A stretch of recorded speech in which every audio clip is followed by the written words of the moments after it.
Santapan Harian Minggu 17 Agustus 2025.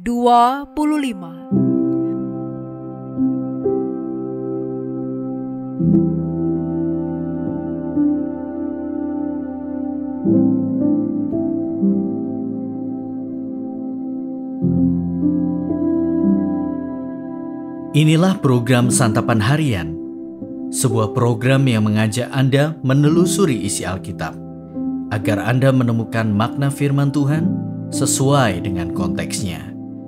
Santapan Harian tertuju bagi Anda yang ingin memiliki kehidupan rohani yang segar, kuat, dan sigap.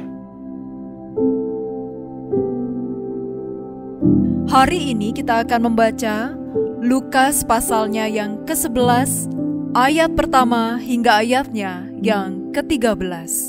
Namun sebelumnya, mari kita berdoa.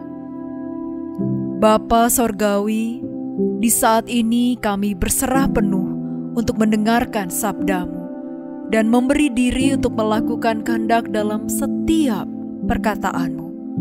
Kami mohon, bersabdalah bagi kami. Di dalam Kristus Yesus, kami memohon. Amin. Lukas 11 ayat 1-13. Pada suatu kali Yesus berdoa di suatu tempat. Ketika ia selesai berdoa, berkatalah seorang dari murid-muridnya kepadanya, "Tuhan, ajarlah kami berdoa, sama seperti yang diajarkan Yohanes kepada murid-muridnya." Jawab Yesus kepada mereka, "Apabila kamu berdoa, katakanlah, Bapa, dikuduskanlah namamu, datanglah kerajaanmu. Berilah kami setiap hari makanan kami yang secukupnya, dan ampunilah dosa-dosa kami, sebab kami pun mengampuni setiap orang yang bersalah kepada kami, dan janganlah membawa kami ke dalam pencobaan."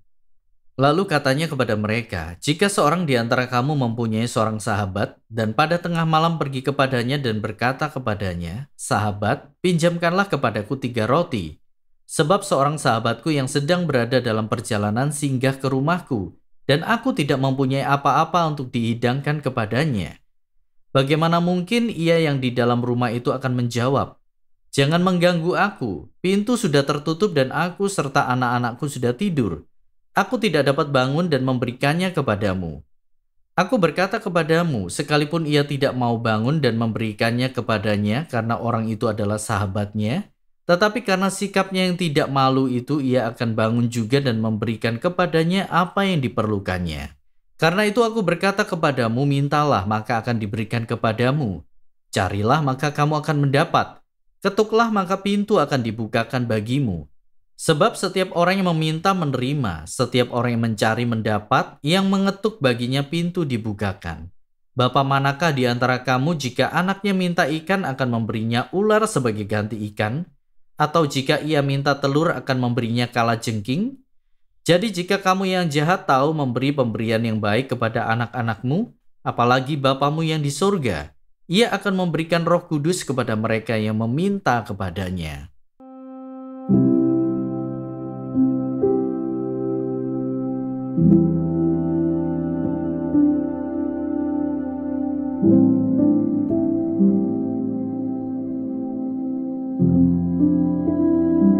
Sahabat Santapan Harian, apakah doa kita terasa hambar?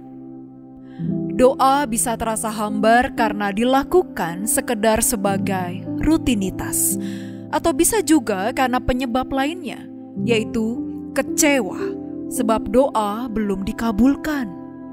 Kehambaran doa merupakan indikasi adanya keputusasaan. Pada titik ini, banyak orang tidak tahu lagi apa yang mesti didoakan. Para murid dalam perikop ini nampaknya juga mengalami hal senada. Sebagai orang Yahudi, mereka pasti sudah biasa berdoa. Tetapi pada saat itu, mereka meminta agar Tuhan Yesus mengajar mereka berdoa. Melalui firman hari ini, para murid waktu itu dan kita sekarang belajar tentang berdoa. Pertama, aktivitas doa harus dilakukan dengan penuh kesadaran akan Allah yang hadir sebagai Bapa kita, sebagai orang tua yang penuh kasih kepada kita.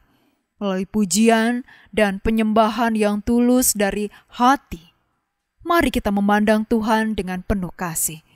Ia yang Maha Kudus dan Maha Mulia berkenan mendekat kepada kita. Itu tahap awal kita berdoa, seperti yang Tuhan Yesus ajarkan melalui formula doa yang ada dalam ayat kedua hingga keempat. Terasa singkat durasi doa yang Tuhan Yesus ajarkan. Namun, bukan berarti dilakukan secepat-cepatnya. Hal yang lebih penting adalah menghidupi doa itu. Kedua, hendaklah kita minta apa yang kita butuhkan, bukan apa yang kita inginkan. Makanan itu simbol kebutuhan dasar manusia. Dan itu pun mesti kita minta secukupnya, bukan berlebihan menurut keinginan daging kita. Dalam doa, mari kita yakini bahwa Tuhan akan memberi yang terbaik bagi kita, sebab Ia memang adalah Bapa, orang tua yang baik, yang tahu kebutuhan dan segala yang terbaik bagi anak-anaknya. Ketiga, di dalam doa, mari kita meminta ampun atas dosa-dosa kita dan sekaligus menyatakan kesediaan kita untuk mengampuni setiap orang yang bersalah kepada kita. Tatkala kita melakukan semua tahap ini dengan sungguh-sungguh, maka kita akan merasakan kelegaan yang luar biasa. Di dalam doa, mari kita juga minta kepada Tuhan agar Ia tidak membawa kita ke dalam pencobaan. Dengan semua itu, doa kita akan jauh dari rasa hambar. Mari kita berdoa. Tuhan, dalam kesulitan-kesulitan yang kami hadapi hari ini, jagalah hati kami, bimbinglah kata-kata kami, dan tunjukkanlah anugerah-Mu.